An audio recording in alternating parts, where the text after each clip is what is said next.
Hello అండి, welcome back to my channel. ఈరోజు వీడియోలో చల్లగా 2 నిమిషాల్లో tasty and delicious water melon జ్యూస్ని ఎలా ప్రిపేర్ చేసుకోవాలో చూసేద్దాం. ముందుగా ఇలా లిడ్ ఉన్న ఐస్ క్యూబ్ బాక్స్లో మనం వాటర్ని వేసుకుని ఐస్ క్యూబ్స్ని ప్రిపేర్ చేసుకోవాలి. ఇలా లిడ్ ఉండడం వల్ల మనకి ఫ్రీజింగ్ లోపలికి వెళ్లకుండా ప్రివెంట్ చేస్తుంది. నేను ఇక్కడ వేడి నీళ్ళని చల్లార్చి ఆ వాటర్ని వేసుకుని ఇలా ఐస్ క్యూబ్స్ కింద ప్రిపేర్ చేసుకుంటున్నాను. సో నాకు కావాల్సినప్పుడల్లా కొన్ని ఐస్ క్యూబ్స్ని తీసుకుని యూస్ చేసుకుంటున్నాను. దీనివల్ల మనకి థ్రోట్ ఇన్ఫెక్షన్ అలాంటివి రావు. దీంతో పాటుగా కొద్దిగా మింట్ లీవ్స్ కూడా కావాలి. ఇప్పుడు పుచ్చకాయని తీసుకొని ముక్కల కింద కట్ చేసుకోవాలి.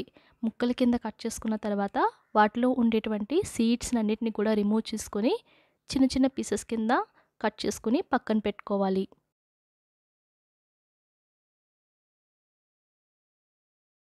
వీడియోలో చూపిస్తున్నట్లుగా సీడ్స్ అన్నీ కూడా తీసేసి ఒక ప్లేట్లోకి తీసుకొని చిన్న ముక్కల కింద చేసుకొని పక్కన పెట్టుకోవాలి.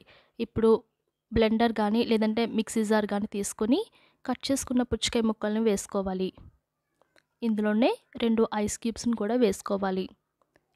అలానే మనం కొద్దిగా ఒక 5-6 రెబ్బలు మింట్ లీవ్స్ని, ఒక 4-5 చుక్కల నిమ్మకాయ రసాన్ని కూడా వేసుకోవాలి. మీరు ఈ స్టేజ్లో కావాలంటే షుగర్ కానీ హనీ కానీ వేసుకోవచ్చు. దీన్ని ఇప్పుడు చక్కగా బ్లెండ్ చేసుకోవాలి.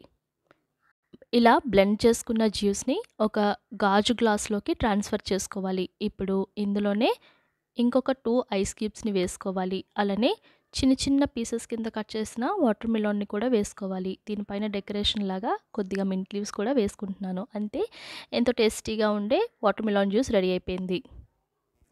ఈ వీడియో నచ్చినట్లయితే నా ఛానల్ని సబ్స్క్రైబ్ చేసుకోండి. Thanks for watching.